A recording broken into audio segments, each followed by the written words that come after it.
Welcome everyone to the SciManDan podcast, the place where science and conspiracy collide. It's episode 30. Episode 30, that's incredible. Thank you very much for joining us. A quick request from everyone who's a long-time listener of the podcast. If you haven't yet given us a review, please do. It helps the podcast enormously.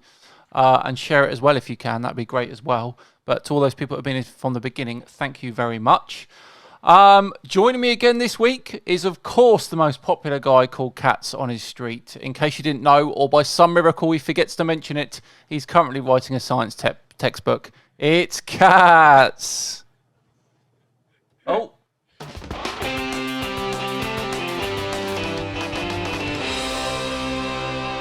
It would help if I had the volume turn up on the jingle. How you doing, mate? I'm doing really well, very well. Are you enjoying the sun? Yes and no. I don't know what it is. I love going on holiday and I love a hot country, but as soon as it's hot at home, I moan a lot, to be honest. I love it. I love it. I can't stay indoors. We get it so rarely, don't we? We get it so rarely. To be I feel fair, like we've got to make the most of it. You are pretty much like you would be regarded as near. If we're in Game of Thrones land, you watch Game of Thrones? Oh yeah. Yeah, you'd be near the wall, wouldn't you? I am. It is pretty chilly up here. Yeah. It is pretty chilly and rainy and wet. Yeah, and I'll be down in where did Oberon come from? The hot place. Oh, I'll be down I know there. what you mean. Yeah, wherever that is. All the Game of Thrones fans are like, I can't believe you don't know it. Yeah. So you are a fair few degrees more north, aren't you, than me? Just north of Manchester, yeah. So when it's sunny, mate, I like to make the most of it. Yeah, but to be fair, South Coast has been blitzing recently. Last couple of weeks, like 29 to 30 degrees for about a week at least. And you get all the Americans are like 29 degrees. Is that it? I don't know if you saw that video of the girl, and she was like, all the Brits are moaning about hot weather, and she converted 29 degrees into Fahrenheit. It was like 88 or something. They're like, are they joking? 88 degrees Fahrenheit. We're so bad, aren't we? It's tropical for me. Yeah. I love it. Yeah, no, it is good, to be fair. Anyway, mate, I've got some flat Earth news for you, and obviously we knew about the Virgin Galactic flight with Sir Richard Branson, and obviously Jeff Bezos went up as well, didn't he, in Blue Origin, which was great. Mm-hmm. However, I have since seen a little bit of a response video from the Globebusters. Have you seen it yet? I thought they had all the stuff hidden behind a paywall. Are they still putting stuff out on the normal channel? They are doing that, yeah. But this happened to be up on their normal channel, so I've grabbed it already because I'm going to do a Flat Earth Friday on it. But essentially, this is why you and I will never be out of a job, right? Because they've come to the conclusion, the Globebusters, during this video, that not only will a spaceship window curve the Earth, but your eye will curve the Earth as well. So there's nothing we can do for people like that, is there? I mean, I saw some people predicting something like this before they even went up. You know, that when actual civilians are on these flights, it doesn't matter what you see, because it will be some sort of weird trickery with the window or some weird optical effect that they'll just invent.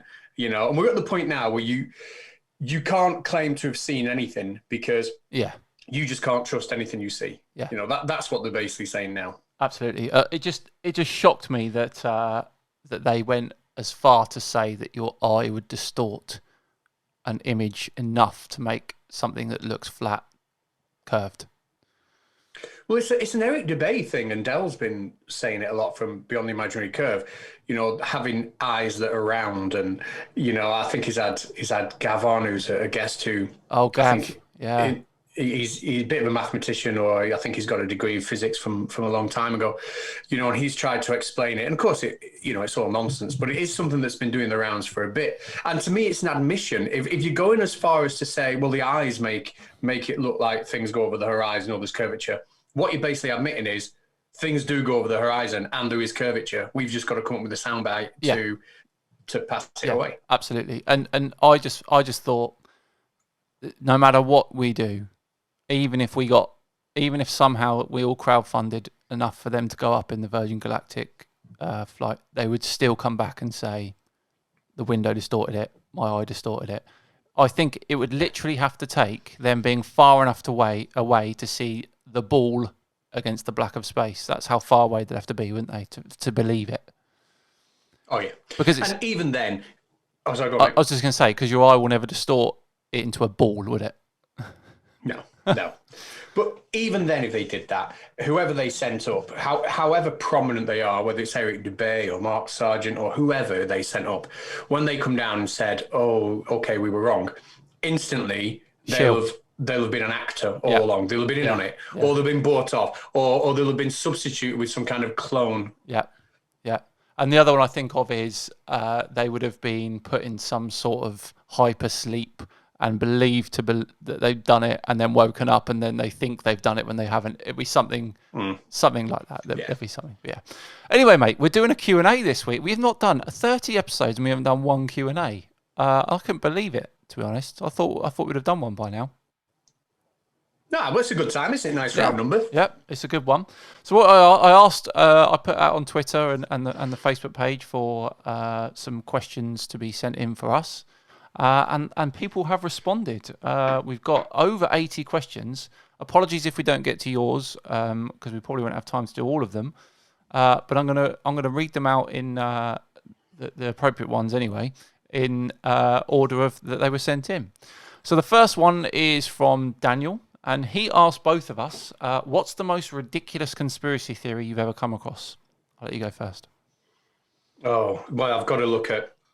I won't name who it is because I don't want to embarrass them, but there is a crater on the moon apparently called Arcturus, which is the remnants of an old giant tree that have been chopped down, and it's responsible for everything in the solar system, everything in the universe. And it's proof that the moon itself isn't solid. It just reflects solidity from the sun, whatever that means. And it's the answer to all our problems. It's such a poor conspiracy theory. I don't even understand what it's trying to say. But that's mine. Yeah, that is a tough one. And it is ridiculous. For me, it's a little bit similar, but there's two that I kind of think of. One is that there were giants buried in the earth, and that waterfalls are the remnants of the arteries of these giants. And the other was similar to what you're saying there, that the big basalt structures are remnants of old giant trees that have been chopped down some point in the past. I can't get my head around how you can believe that. It's what I can't get my head around is when I hear these people debating these. It's all right to say, listen, I believe this. This is a story I believe. But people will go into actual debates as if they are going to come out the other end the winner, with zero evidence. But still go in and do it. They're so confident, aren't they? They really are confident. And what makes me laugh about that is you'll always get another one come along who are super confident again, saying, oh, you faced everyone, but you haven't faced me yet. And then they come on and then they talk about exactly the same stuff that everyone else has talked about. And the cycle repeats itself. Thank you, Daniel, for that one. Maisie Summers, thank you for your question. Maisie says, for both of us again, have you noticed any fluctuations in the number of flirfs and theorists as a result of the changing political landscape, e.g. a rise in flirfs during Trump's time in office or a lessening after Biden took office? Difficult one because we're not really in the US. I don't know. I don't really see a difference. What do you think? Yeah, I don't know. I was looking at Google Trends the other day, actually, and that tells me that there's been a steady drop off for quite some time. So I suppose there hasn't been a boost, but it is interesting. I think what's interesting about that is Trump did bring his own brand of interesting ideas, should we put it, that led to a lot of anti-vaxxers, a lot of people thinking the coronavirus was a hoax, etc. I think the political landscape has definitely increased number of conspiracy theorists. Perhaps not flat Earth though. No, not flat Earth. And it's difficult to answer that question here in the UK, isn't it? Because it's not. I mean, whilst politics is fairly big here. I don't think it is as big in America. It seems to be. I don't know how you feel about it, but in America, you class yourself normally as a Republican or a Democrat, and that's it. Over here, I mean, I think I've voted for 3 different parties in the last 10 years because I tend to vote for policies and not parties. That's it. They are very, from, I've never been over there, but from what I gather, they are very, very loyal and almost supporters rather than, voters. I support him, I guess what I'm saying is we're not as strongly tied to politics over here, are we, as they are in the US? Yeah. Yeah. Oh, absolutely. Yeah. Next one comes from James Rees. Thank you for your question. This is for me. What is your opinion on humans potentially colonising other planets such as Mars? Do you think the risks of such voyages are too great at this current point? Bonus question. Do you think humans on Mars will believe that Mars is flat and have heated debates with flat earthers since they can observe each other's spherical planets? I do think that humans will visit Mars. Absolutely. Potentially in our lifetime or in my lifetime. Colonisation, I think that's at least 100 to 200 years away. What do you think? Is that too conservative? Well, I think it depends how much they're going to put them at. If they set it as a goal, they set it as a target, I think it's true, but I don't think it's on the list of priorities for colonisation. It wouldn't be on that. But visiting, absolutely. Visiting, human on Mars has to be the next biggest thing in terms of space travel. But colonisation, long way away from that. Yeah. If and when it does happen, I don't think initially we'll have any, obviously, Mars flat earthers, flat Marsers. But a couple of generations down the line, it wouldn't surprise me if people who are born on Mars end up having those sorts of conversation. Wouldn't surprise me at all. It's inevitable, isn't it? It is inevitable. Yeah. Wherever you get a collection of people, you're gonna get a collection of varied and interesting takes on reality, maybe. Yeah, there'll be all sorts of conspiracy theorists on Mars. Who have we got next? Question for you, Catz, from Sexy Bearded Viking Wizard, the Badass Aussie. I'm sure I've seen him in the Super Chat before. It seems that the majority of flat earthers and conspiracy theorists are religious. Do you think it would benefit them to attend the same kind of therapy that cultists require when transitioning away from these beliefs? Oh, God. Yeah, Good what a question. great idea. I mean, I don't know whether I like the idea of... I don't ever like the idea of that. I mean, if somebody's wrapped up in a cult, a really harmful... cult, then I can see the need for drastic measures to pull them away from that. I'm not sure that I'd just put someone in the same boat just because they happen to be religious. Even though their religion is leading them to think the Earth is flat, I wouldn't put it in the same boat. So maybe they benefit from it, maybe not. But I don't think it's something I'd be too comfortable with pushing on them. It's a bit of a moral issue there, isn't there, on that one? Mm. Thanks for the question anyway. Alex Hinder, thank you. Question from me. At what point did you decide to go after flat earthers and prove them wrong? What was the tipping point that said to you, enough is enough? Many thanks and keep doing the videos. Well, when I first started, I decided just to take on all sorts of conspiracy theories. And my first video was a video on D. Marble, who is obviously a flat earther. And then my second video was on a guy called M. Benz. Do you remember him? He's left the scene now. Yeah. And I kind of got tied up into that. And then I just kept finding more and more and more. And I thought, I'm just going to carry on with this for a bit and see how it goes. And then 3.5 years later, and every Friday, without exception, I've released a video about flat Earth. So I didn't really decide to go after them straight away. I just fell into it and carried on doing it. And then it wasn't until after about 8 or 9 months that I decided to do the other conspiracy theories on a Tuesday. So yeah, it was a little bit of an accident. Gareth Evans, thank you very much. Question for Catz. Do any of your students watch your channel? And do any of your science lessons feature topics which you have talked about on the channel? I can imagine your students responding to questions about planetary sciences with, "Sir, you should show this to Sleeping Warrior." Yes, some of the students do watch the channel. It's not something I recommend for them, but it just kind of got out in the school I was working at that, I had that channel. So some of the kids watched it. And it was great, and they'd laugh about it for about 2 weeks, and then the novelty died away, to be honest, and they moved on to other things. So it doesn't really come up. Every now and then I'll use, if I'm teaching something, like if I'm teaching refraction, I like to use the Chicago skyline barrage and talk about how some people think that's proof the world is flat. It's a nice little hook to get kids interested. But it's not really a big thing in my teaching now. No, it's so weird that's the student-teacher relationship when they realise that a teacher has a life outside of school. They just don't perceive it, do they? It's like you're a teacher, you're only existing in this school, and to me you don't have anything else. And then they see you outside of school or something, doing something that they wouldn't expect, and it's just they incomprehensible to them.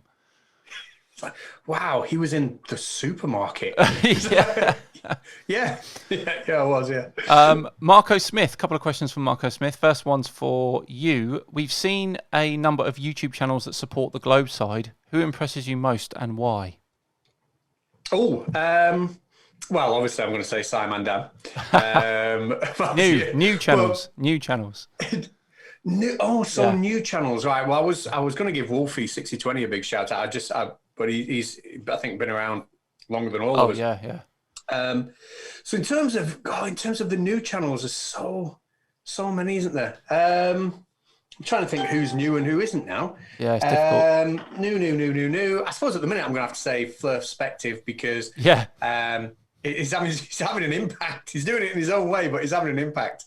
But in terms of if I can answer it in terms of established channels, because there are so many new ones. I do like Wolfie 6020. I think he's always on the money. I learn so much from him when he's talking about plane flights, and he's very knowledgeable. I mean, pilots are knowledgeable anyway, but he seems to be even more so, doesn't he? Oh, he's incredible. I mean, quite a range of different fields as well. So, if anyone's not seen, I'm sure you all know who Wolfie 6020 is, but I think he's quite very good. Yeah, I'd give a special mention to Rusty. You know Rusty Walker. Rusty Walker, yes. Like he's been around for ages, but he's hardly anyone subscribes to him. But he does such good commentary on things. But not only does he talk about flat Earth, he talks about loads of other things as well. He will then sometimes hash out, like if, say for example, someone's debunked me or tried to debunk you, he will then go and revisit that debunking video of us and kind of break that all down. So Rusty Walker, really, really under subscribed channel. Definitely go and check him out. Thanks, Marco, for that. Here we go. This is basically what we were talking about earlier. Dean Rizzotti, thank you very much for a question for both of us. Do you think any flat earthers would ever accept a ticket on Richard Branson's Virgin Galactic, knowing this would blow their theory apart? Well, I think we half answered that earlier, didn't we? Yeah. Whether they accept the ticket or not, I'm sure some would, but there'd be some reason they've seen the curve, wouldn't there? Yeah, absolutely. When they come down, there'll be some deception behind it. So yeah. Irish Demon, how you doing, buddy? Thanks very much for your question for both of us. Do you think YouTube should have a system in place for creators who have shown that they have potential to grow to assist them in growing further? For example, algorithm boosts are a separate main homepage on YouTube purely to promote smaller creators. What do you think? I thought that's what it does anyway in terms of pushing out to recommendations.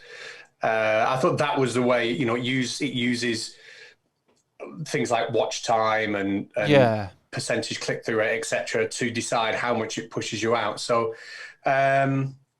something explicit, maybe. It's a good question. There are a lot of good creators that don't get the chance. There are. I do like the idea of having that separate sort of homepage for smaller creators who are just starting out.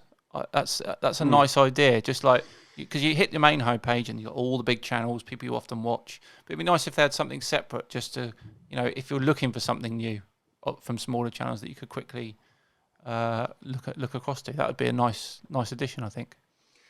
Or even like a filter, some sort of filter that I just want to see channels with less than 10,000 subscribers or whatnot. Yeah, absolutely.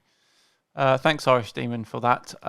Jamie Kemp, this is for both of you. Who is your favourite fiction author, or what is your favourite fiction book series? You got one? Mate, I don't read books Do you not? at all. I've read 2 books in my adult life, Wow. and they were both autobiographies. It's not that I can't read. Time. I can't sit down for that long. Yeah. I can't do it. I'd rather watch a video and pick up information that way. I just don't read books. I read books, but I really don't read a lot of fiction. Most of the books I read are non-fiction. I mean, I love the Game of Thrones series of books, and I've read a bit of Tolkien. It's very, very boggy. You watch the films and then you can think you're going to read the books, but you could probably make another 10 films with all the stuff in the books that isn't in the films. Wow. But yeah, I read a lot of. I love all sorts of science-based stuff, but I'm heavily into Bill Bryson at the moment. I think he'd be right up your street, Bill Bryson. He's a travel. What does he do? He wrote a book called A Short History of Nearly Everything. You've probably heard of it.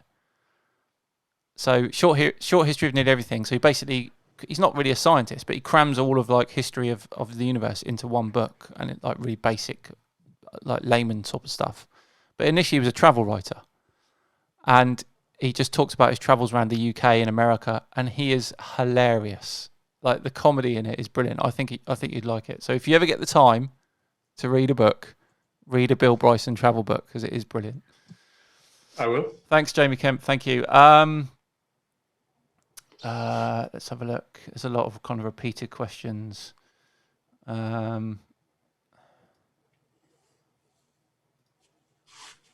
Question from Dr. Peel says, Dan, can you get me out of Matt Powell's backyard? He's about to deflate me quick. Thank you very much for that. Stuart Gillingham says, when are you going to be discussing the whole Star Wars saga on your podcast? Now, when he says the whole Star Wars saga, does he mean the films, or does he mean, and we might disagree on this, the abomination that Kathleen Kennedy brought to Star Wars, that is The Last Jedi? Well, I obviously love the originals. The originals are great, and I actually did like the prequels. I thought the prequels were quite good, and I know a lot of them got slated, but the 3 that came after, I kind of didn't want to try and compare them. So I just wanted to sit back and just enjoy them, enjoy the effects, because obviously the really old ones didn't have the effects. Enjoy the effects. Yes, the stories weren't great, but I enjoyed the effects and some of the acting in it from some of the actors. But yeah, they are weak compared to the other 6, I think. Yeah, I think they all had, though.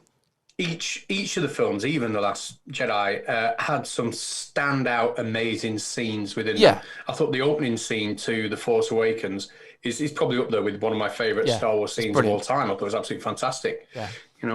Yeah, no, I agree. You're right. There are some great scenes, and like I say, I really like Oscar Isaac as an actor who played Poe. Yeah. And he's going to be in Marvel stuff as well, isn't he? So. There's some great performances as well. But yeah, I think that I'm sure we could do a 2+ hour podcast on that. Let's have a look. Who would win in a spelling bee between Sci and Catz? Not me. I'm not a great speller either. I've got better since the homeschooling. I've been helping my year 3 son do his spelling. So I've got better because of that, but before that, I wasn't great. Here we go, from a supportive listener. This is for Catz. Will you slip a few space commas in your new textbook? I'm not sure if you've told anyone or not that they're writing one. Sorry for spilling the beans. How did he know what I was getting up to? I have slipped some, not slipped stuff in deliberately, but some of the sections of it, it's been appropriate to put some of the things I've picked up while debating flat Earth. For example, when we talk a page on motion, relative motion, etc. And I've got a nice little chapter in about the Paris gun and how the Germans had to account for the Coriolis effect when they were aiming it, etc. So I like to sneak some of those things in. Nice, but no space commas. Well, the editing team they wonder what I was doing. You should circle it and leave this in. Yeah. Totally not owl in a beard. A question for cats. What's your favourite cat food brand? I'm going to have to say, because it's been that long since I've had a cat, my cats used to like Whiskers. Yeah, classic Whiskers, isn't it? Owl's evil twin brother. Question for me. What would you do if it turned out the Earth was flat? Probably hide in a hole for about a week, I think. It wouldn't be good, would it? Oh, dear. Here you go. Owl's good twin brother. Dan, what would you do if the major flat earthers realised the Earth is round? I'd obviously be very happy. Very, very happy. Yep.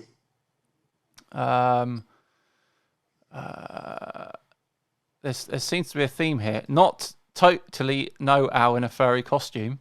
Question for cats. How long would it take for cats to knock everything off of flat Earth? 10 seconds. 10 seconds. I don't know. Here we go. At what point do you both think that the flat Earth movement actually started? There must have been a point in history which started the belief, or was it people saying fake moon landings? I've got a bit of an insight to that because I've been researching that quite a lot recently. Who started it and when? It goes back obviously quite a long time because there's the author writer Samuel Rowbottom who kind of brought it back more recently. Then there was the actual flat Earth Society originally were serious. I don't think they are now, or they don't. The main flat earthers distance themselves from the Flat Earth Society quite a lot, don't they? But I believe when it was originally created, it was quite serious. And then modern stuff, a lot of people put it to Math Powerland because he did a stand-up show where he showed a picture of Earth and could you tell the difference between this picture of Earth and if I painted a picture of Earth, hyper-realistic painting, could you tell the difference? And then obviously you talk to a lot of the flat earthers today, and they all say that Eric Dubay is kind of the big promoter because of his 200 proofs, and then also Mark Sargent because of flat Earth clues. But there's so many kind of lighting points throughout history. But modern stuff, Math Powerland, Dubay, and Sargent, you could probably argue with the three that kind of brought it into quite a large audience. Yeah, they brought it away from the people that interpreted the Bible saying the Earth was flat. They brought it to people coming at it from a non-religious standpoint, didn't they? Yeah, they tried to cram the science in, didn't they? This is an interesting one. Ryle Bricky, for both of us, says, "How long do you want to live? Is forever too long?" No. No. It does depend. I suppose it depends, if by that point, obviously, the Earth has been swallowed up by the edge, and you're just drifting through space, gasping for breath and on fire. That might not be so great. But even before that, it depends on, am I going to stay as I am now, or am I going to age significantly until, forever? Am I going to look immensely old in 1,000 years, or am I going to stay pretty much as I am? Because if I'm going to look immensely old and feel immensely old, I don't think I'll fancy that. To be honest, I don't fancy staying looking like I do for now. Maybe if I got older, that'd be an improvement. It's difficult because, could the human brain deal with it as well? Living forever. These are all sorts of good questions. Yeah. It's quite an interesting take on it. But I would like to try. Yeah, it'd be good fun trying, wouldn't it? Absolutely. Yeah, it would. Thanks for that, Ryle. Cal, question for me. What made you want to become an astronomer, and have you finished schooling yet? Thanks for the amazing content. Basically, I've always been interested in the night sky. Since I was about 13, 14, I was interested. Got my first telescope in my late teens.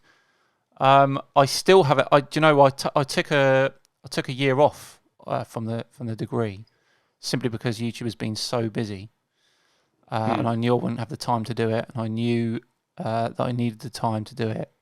So I'm currently in a year off. If YouTube continues as it is, I may be having another year off, but I'm getting through it, and a lot of it helps with YouTube as well. And I've got obviously I've got all the books to hand as well, which is great. Patrick, this question is for both of you. Which one of the horrible tinfoil conspiracies is the worst?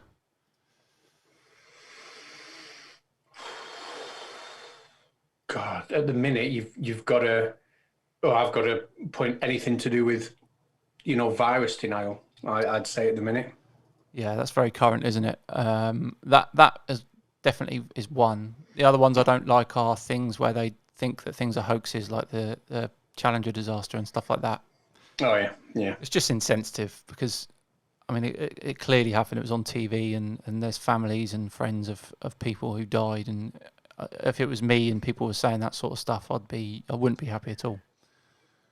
What gets me about that is, and I'm sure you've addressed this, that the people that are pushing that, like they'll find photographs of people with the same name who look vaguely similar, and just assume that the people who carried out this massive conspiracy weren't even clever enough to get the people to change their name and put them in some, you just carried on with the same name. Yeah, why not? It's ridiculous. Like, and again, the guy who went out to one of these guys' homes and confronted him.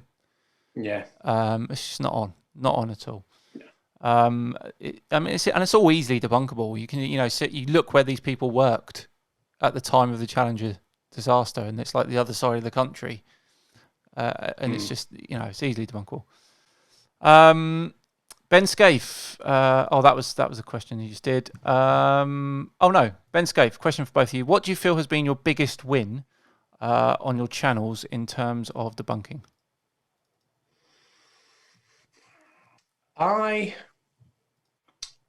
There was somebody who was taking money off people, claiming that they could talk to the dead. I don't remember Mitch the psychic. I do remember it. Yeah. And he took his channel down and never returned after I did a video on him. So probably that was the most impact that a single video I've ever done has had. I thought you were going to say ranty. But you see, I never did. That wasn't that. I'd love to take credit for it, but it wasn't. For me, the biggest win is how much I've annoyed flat earthers and how much they make attacking videos on me because I know I've got under their skin. That's the biggest win for me. Alex, question for Catz. As a teacher, how would you handle a young student who believes in flat earth or similar anti-science nonsense? It seems like this could become a more common issue due to YouTube and social media. Yeah, and that is a really, really good question. Yeah. And I think what I would do is, because when you're a teacher, you've already got a decent relationship with someone you're working with. You can have a proper conversation with them, unlike, the flat earthers on the internet. So, I just asked them to explain to me why they believe that, explain exactly what it is that's made them believe it. And then just show them once we've mapped out what the reasons are and what their arguments are, show them just how weak it is. And really that it's based on misunderstandings. Yeah, that's what I'd do, and you do it in a pleasant. I think the way that you deal with them will be just as important. Yeah, I agree with that completely. Adam Kemp, question for both of you: do you think Planet 9 exists, and if not, what do you think is causing the strange orbital patterns in the trans-Neptunian objects? Many thanks, great support of you both. Keep up the good work. I don't think, obviously, that the Nibiru thing is complete nonsense, but there is some pretty good data for the fact that there's a Planet 9 out there, isn't there, beyond Neptune? We had a previous guest on, the guy who directed the Behind the Curve documentary, didn't we? And I was going to say, yeah. Oh, am I dropping a spoiler? No, carry on. Yeah, no, carry on. Because he said he's now working with legitimate Yes. astronomers and astrophysicists who are hunting down this thing to see if it is there. Legitimate scientists, not professors in universities who are looking for that evidence. But I did see, to be fair, because I've been following that story a little bit since we spoke to him, and I did see on the BBC News website that they'd been dealt a bit of a blow, and it looks as though what they thought they were onto now needs to be either remapped or discarded. Okay, interesting. I mean, it's going to make a great documentary either way, isn't it? Absolutely fascinating, yeah. And yeah, absolutely fascinating. I'm looking forward to it. Yeah, I mean, the way he put together the Flat Earth one was brilliant. So I can only imagine this one will be just as good. Yeah. Alex from Vienna, for both of us. When the last flat earther falls to his knees and accepts defeat, on which new battlefield will our heroes of the globe set foot on and let their opponents know that they are indestructible? P.S. Also, what would be your life advice for getting the motivation back on track during hard times? Ooh, do you want to go first with that? Yeah, okay. I would. I think once the flat earthers are all dealt with, I would obviously stick to the little conspiracies as well. But I really like the evolution stuff, the anti-evolution stuff, and all that sort of thing. So I'd probably concentrate a lot more on that if it was no more flat earthers. What about you? I think I'd perhaps look into people who are designing products that clearly don't do Nice what they are meant to do. These Wi-Fi protectors and things like that. But I like the second part of his question, the motivation question, when you're lacking it. And I think everyone in life goes through times when they've got ups and downs, don't they? And Absolutely. I've certainly been there, and you lack motivation. And one thing that's always worked for me, is to literally just start off by doing something toward your goal. You wake up today and say, right, today I'm going to make that change. And even if it's spending 2 minutes, right, 2 minutes just doing something, gathering some, start typing an email out or whatever. And then the next day, right, well, I'm going to spend 5 minutes. And then actually pretty soon, the motivation sort of returns. It's just to make a start. It doesn't matter how long that start is. Yeah. For me, personally, that's how I handle it. That's absolutely brilliant advice. If I ever have that sort of an issue, I will try and just forget about everything and do something I really enjoy for half a day or a day, and just not think about anything and just relax and do what I like to do and have fun, and just not think about anything in terms of what I've got to do. And then more often than not, the next day comes along and I think, right, I need to do that. It's almost like a soft reset in your head. I've found that works. I mean, it might not work for some, but it certainly works for me. I think we've got an Alan Partridge fan here. Twalex, what is the airspeed velocity of an unladen swallow? I can't remember the answer to that. No.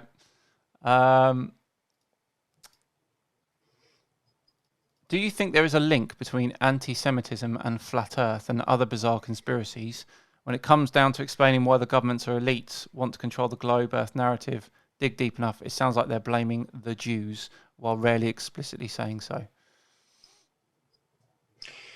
I definitely think so. I've seen lots and lots and lots of anti-Semitic comments on flat Earth videos, and people throwing insults to Jewish people around left, right, and centre, and whether they're doing it deliberately or not, I'd like to think they weren't, but I can't believe anyone's going to be that naive. So I definitely think in some quarters, yeah, definitely. Yeah, I agree, absolutely.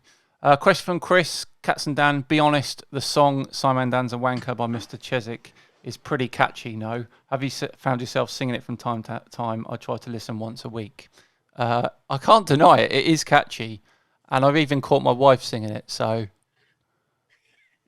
But he didn't write the tune, though, did he? It was a pre-existing tune. It was a pre-existing tune. I mean, credit where credit's due. He's good at putting the lyrics on the tunes, isn't he? He did a good job with that. He did do a good job with that. Yeah, it is catchy. And as I say, my wife sings it all the time. Chris again says, when are you going to drop a new video on Conspiracy Cats? The fans demand regular content. I actually started one. So, go back a couple of questions about motivation, etc. Yeah. Sometimes when I'm in between videos, I'm just like, oh, I can't be bothered because it takes so long. And then I took my own advice a couple of days ago. I did 5 minutes. I bookmarked some videos, and then yesterday, I did 10 minutes. Today I've done 15 minutes. So I'm slowly putting one together, and I'm getting a bit motivated. Nice. We look forward to that. Hans Nilsson, for both of us, does your work as YouTubers ever get in conflict with your family lives? Not for me because I'm so inactive. It takes up pretty much none of my time. For me, no. However, during the summer holidays, yes. It's very difficult to do what I do when the kids are running around. So when in the summer holidays, I revert to doing a lot of stuff in the evening. But normally, it's not difficult at all. No. For Dan and Catz, do you ever feel like you're punching down regarding Flat Earth and that you could be making far bigger impact on weaponized stupidity by, for instance, taking a snoop around in some of the more pathologically pseudoscience subscription-only platforms? It's a good question. Yeah, I think sometimes you're thinking about, what can I make a video on? And, this would be nice and easy and quick because it's just Flat Earth, which can be debunked like that. And so, yeah, I'll hold my hand up. Sometimes I do get like that. And I am trying to branch out into different things. I think in my last sort of 10 videos, only 5 have been Flat Earth based. That's a good point. Yeah, no, it's absolutely true. I do think that sometimes, but where I've committed to releasing one a week every Friday, I will continue to do that. But that's why I use the Tuesday as well to do other stuff. But I've been thinking a lot about it actually, the Tuesday, and things like last week's podcast with MC Toon and the 5G stuff is really, really good. So doing stuff like that in the future will definitely be something I'll be looking at. John Paul Morrow, question for both of us. I'm very concerned by the huge amounts of misinformation out there regarding COVID-19, and a lot of it comes from seemingly credible people, brackets doctors and professors. Why do you think that these people, often with years of practical or academic study, seem to misunderstand what I would say are very simple concepts? Why do you think they would only seem to consider one side of an argument when their education would have taught them otherwise? I think I can think of like Andrew Kaufman and Dr. Thomas Cowan, who do have, degrees in medical fields, although not virology.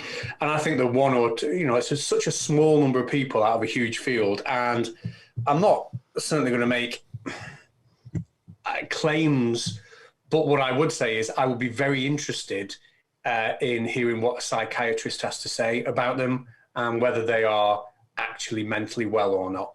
Yeah, and I think it might not be down to their intelligence. I think it might be down to something else. But that's as much as I'll say, so I don't get you sued. Well, I was going to say, do you think some of it is notoriety? Trying to get their name out there, perhaps? Well, they've got a big celebrity boost from it, and certainly financial. I got an email from them the other day because I did email Dr. Kaufman months ago because I wanted to chat with him, and I didn't get a reply until last week, was it? And I got a reply where it was obviously a mass email. I'd been put on a list, and he was trying to sell me a ticket to an online seminar he was doing about vaccines for £20. Yeah, so financial reasons possibly. Yeah, it seems like a lot of people are there. So a bit notoriety and financial. But you make a great point, though. There are tens of thousands of experts in virology and vaccines. People shouldn't be listening to the 3 or 4 that are coming out and saying these things because there are 99% of experts who aren't. Yeah, that's it. That's the thing. I was going to say something else on that, actually. Oh, yeah. Do you remember that? We were talking about that nurse, Kate Shimorani, last week. You see, today, the Metropolitan Police are going to investigate her for calling all NH staff Nazis. Oh, she didn't, did she? Yeah. My word. Yeah. So she's got herself in a bit of hot water there. It's great. I feel so. I don't know if you saw the BBC interview with her son. Did you I ever see didn't that? know.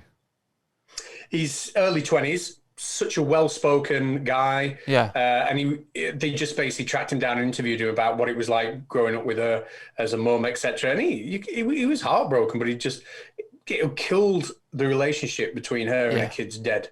Yeah. I can imagine. Her constant sort of conspiracy-minded thing, and he was a right normal guy, right nice guy. He'll do really well for himself, but it was quite an eye-opener. Yeah, it's a real shame. Okay, and the last question is from Blitz. He says, Catz, how's the missus? I saw you said she was poorly.